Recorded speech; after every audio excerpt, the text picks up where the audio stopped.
So, not to toot my own horn or anything, but I am pretty impressed with these loaves, you guys. They turned out so well. I altered the fermentation time so much, and really kind of you just have to do that with sourdough and, you know, your schedule if it doesn't ever line up perfectly. But they look great. Nathan's gonna have a lot of really yummy avocado toast.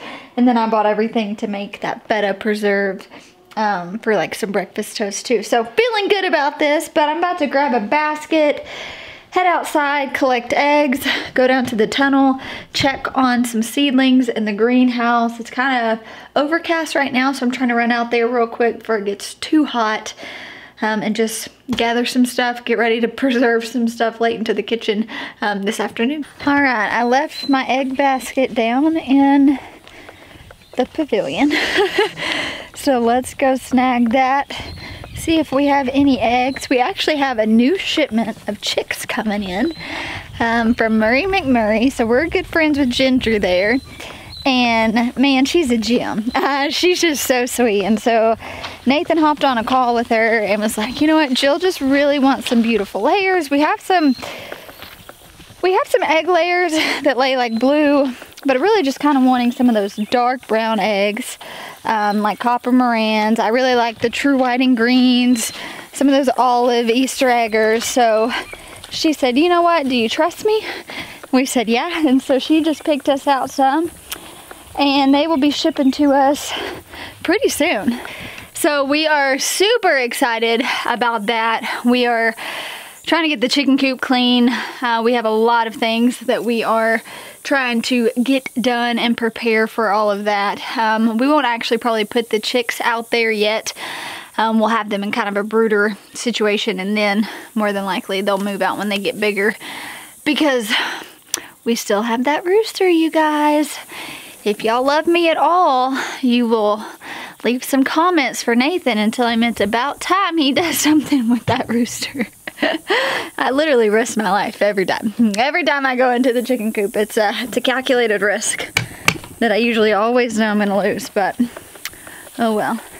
Check out our brassicas we got in. So that's Chinese cabbage, red cabbage, broccoli, and then a whole bunch of cauliflower.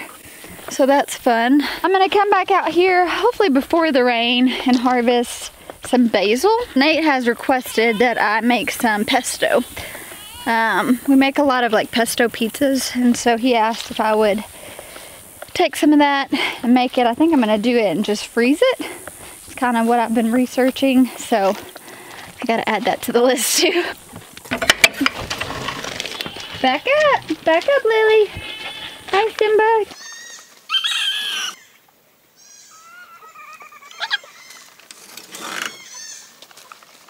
So our chickens have started laying again, thank the Lord. So we got the snake situation figured out. He's no longer in there. Everybody's kind of gotten back to normal, I guess. So that's nice that we don't really have to worry about that anymore. Because it was getting to a place where I was like reaching out to our neighbor, like, hey, do you have eggs? And nobody wants to be in that situation, especially if you have a farm and a homestead. Like, the whole idea is that you are self-sustainable, right? You want to be able to just walk out your back door, harvest your vegetables, collect your eggs, make dinner, whatever it is. And that's really this whole appeal to this lifestyle, right? The other day I was talking with someone about homesteading and this sustainable lifestyle, and they had asked me, well, what exactly does that mean? Like, when you say like that you homestead, like, what does it mean to be a homesteader? And I thought it was such a good question that here I am out in my tunnel harvesting some peppers, talking to you guys about it. What do we think it means to be a homesteader? Or maybe when someone says homesteader, what do you think? Because for me, the reason that I do vlogs and the reason that I share my life so open with you, one, because we're called to it, right? So that's an aspect that we do it. But ultimately, we're doing it to encourage other people and show them the value in living this type of lifestyle. Now, I don't really like labels, whether you're a homesteader, a farmer, a gardener, a grower, whatever. I think we all are, you know, going at this with a common goal that we want to be more sustainable. So I guess for me, if someone were to ask me, Jill, what do you think it means to be a homesteader? I would say that I think it's someone who is actively pursuing a more sustainable lifestyle, right? And really a lifestyle and a pursuit of intentionality. For me, when you homestead, you have to be so intentional about everything. The crops that you're growing, the animals that you're raising, you know, the land situation. If you're trying to start a homestead from scratch, your land, your layout, your soil, these are all vital, crucial components in homesteading, in my opinion. And also, I would say that if you're a homesteader, you do it because you feel called to it, right? Even if you're not educating people on it, maybe you're not teaching anybody, you still wouldn't live this type of lifestyle that requires so much intentionality if you weren't really passionate about what you were doing. And so I say all this and I talk about this because we have people who are friends with us, our acquaintances, or, you know, we're in that same kind of friend circle, and they don't really understand why we do what we do. They're like, man, that just seems like a lot of work. And it is. But then we talk to people who are also on this journey of sustainability, and it's like, I couldn't imagine a life that was anything outside of what I'm doing, right? Then getting up in the morning, feeding the animals, coming down to the tunnel, harvesting peppers. Like, I couldn't imagine doing anything else, really, because it's just become so ingrained in what we do and what we deem as normal, you know, that anything outside of this seems like, well, that's kind of weird, right? So I say all this, I guess my point being is, you don't have to have all these acres to start homesteading. You don't have to have all this infrastructure. You don't have to have high tunnels, believe it or not. You don't have to have Old MacDonald's farm. You don't have to have every breed of animal. You don't have to grow every crop that's available in the seed catalog. In my opinion, to be a successful homesteader, you have to have the will to want to do it. You have to be intentionally connected to what that means to grow crops with purpose, to raise animals sustainably, to be connected with nature. And you have to have a willing spirit to be able to learn what all of that has to teach you, because trust me, you guys, it's a learning experience for sure. But I would tell anyone who's maybe watching this right now and you are, come on little spider, go somewhere else. Hey, I'm not going to hurt you. There you go.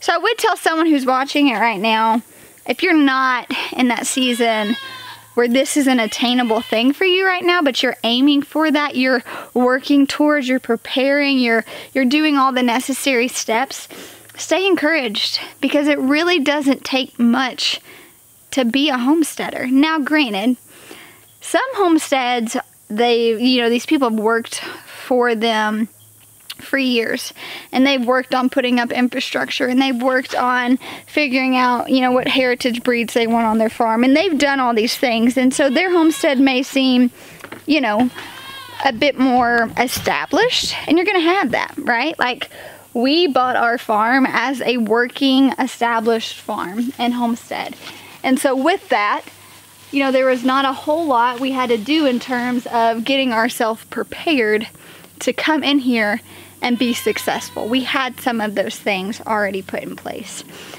But don't get discouraged if you don't. If you have an attitude of like, hey, I really want to do this, I'm called to this, I'm passionate about this, then there is nothing that can stop you from being successful at it. I personally feel like there are so many people right now that I talk to who are starting to become more aware of, honestly, just the benefits of living this connected lifestyle, right? It's not just about the ability to grow your own food, although that is a massive part of it. It's not just about the ability to grow your own vegetables or raise your own animal protein. It's about this idea of going back to the way it was always intended. And for me, I do believe that God intended us to be connected to creation. I believe there's a lot of artistry in it. There's a lot of beauty, and it's whimsical, and it woos me, and it's what brings me to this. And I know I'm not the only one. I have so many friends who also believe this way. And so for me, yes, growing food is a tangible thing that you do as a homesteader. Raising your own animals is a thing that you do as a homesteader. But I think more importantly, what kind of embodies what a homesteader is the ability to view things differently. The ability to look at a cucumber plant and not just see a cucumber. I see health for my family. I see fermented foods. I see weekends with my friends in the kitchen. I see potential farm-to-table dinners. I see teaching you guys through this platform on how to grow them efficiently. I can look at this cucumber plant and I don't just see cucumbers, right? Because I have that mentality to see the beauty beyond the plant and to see the potential of what this plant can be and will be. And I think that that's the sweet spot. And you guys know I just I speak so much encouragement on this channel because there were so many years that I longed for this and I didn't have anyone speaking encouragement to me. And it was hard, right? It's hard seeing those people that I care about and that I'm friends with, and some people I don't even know. It is hard to see them living out something that you so desperately want. And one, I want to tell you, that's normal. It's not. Now you can get kind of wrapped up in it, right? We can let jealousy kind of take over, and that I do think you probably need to get grips on that. But I think it's a very common, normal human reaction to see what you dream for and you want and you have desire for someone else living out, whether you're friends with them or you're not, right? That's just hard. And so I think that if you can see what someone else is doing, instead of being discouraged by that, let that be a means for inspiration. And that's kind of what I did. I had close friends living out my dream years before it was my turn to get to live those out. And there were times where it was hard, and there's times where you have to figure that out. But when I decided to be so encouraged and inspired by what they were doing because it gave me hope that one day I could live this life too, my mentality completely switched. And what I did, because this is how I tick, is I got a pen and a notepad. And I can go back now and I can grab that, and it was everything I would potentially want, down to chicken breeds, down to raised beds, down to connections I wanted to make into the community, how I wanted to get my food from my farm to their table. It was just everything I could have possibly imagined, and I took inspiration from other people and what they were doing, and I'd be like, oh, well, you know, they incorporated this animal, and I think that would be really cool to have on my farm, or I saw this girl grow this variety I've never heard of. Maybe I want to do research on that. And I put all this spare time I had, not quite yet living out that homestead dream, that farm dream, and I put it to good use.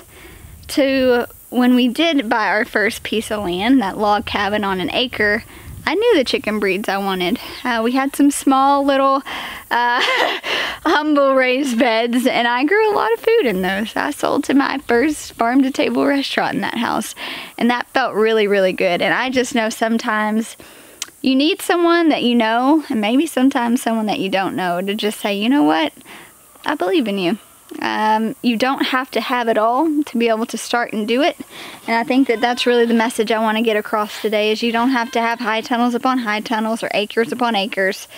You really just have to have that willing spirit and know that if you work hard and you're diligent and you sow those seeds, you are going to reap the bounty, because that is just how it works. When you do reap that bounty, let me tell you, it's a beautiful, beautiful thing. I planted these second rounds of cucumbers not that long ago, and you guys can see they're already almost to the top. These are the Katrina cucumbers from Johnny Seeds. They're just totally healthy plants. We have so many little cucumbers on here. For me, it feels so good growing food. When you're walking in your purpose and what you've been called to do, you find a lot of joy in the small things, like this little cucumber plant. And look at it. They look so great. Alright, I gotta take these peppers, put them in my little milk crate. I'm gonna be popping these in the freeze dryer. A lot of these peppers are starting to really kind of struggle. You guys can see we've got a lot of aphids on here. I've had to rip out some plants. I need to rip out some more. So the plan is just to harvest as much as I can this next week, dehydrate, freeze dry as much as I can, and then we can take these out and get ready for the next crop that's going in. I don't honestly remember when I put these in here, but they have produced so much. And thankfully, even when we rip these out, we still got this whole other bed on the other side that's producing a ton of peppers. So we're not going to be lacking peppers. We'll probably have peppers in here until December, which is cool because we'll have tomatoes and peppers, everything to make fresh salsa, which really isn't something you think about making in December, so I'm really excited for that. And then we've got these squashes that we threw in here because we kind of had extra, and they're also doing really well. I need to weed this bed a little. Words of every gardener. But these are looking really, really good. Look at them, they're just vining. Alright, before I head inside and start working on freeze drying peppers, I wanted to check on the stuff that Nate and I transplanted out last week and see how all of it is doing. We needed to put another line of drip tape down. Haven't got to that yet. So just trying to see if any of it looks wilty and just really kind of how it's doing. Alright, so here are the different cauliflower varieties, which they're pretty small still. I don't think they've really grown a whole lot. So that's cauliflower.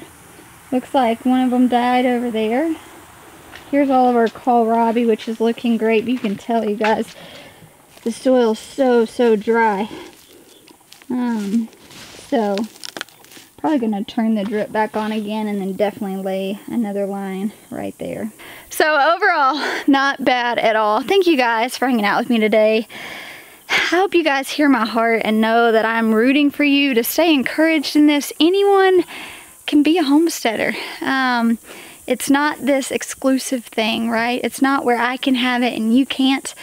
All of us have access to this. I think all of us should explore this option for a sustainable lifestyle. I think it's a beautiful way of life. I think it's a beautiful way to raise your children. And honestly, I couldn't imagine living any other life. So hope you guys had fun hanging out with me, and I'll talk to you guys soon.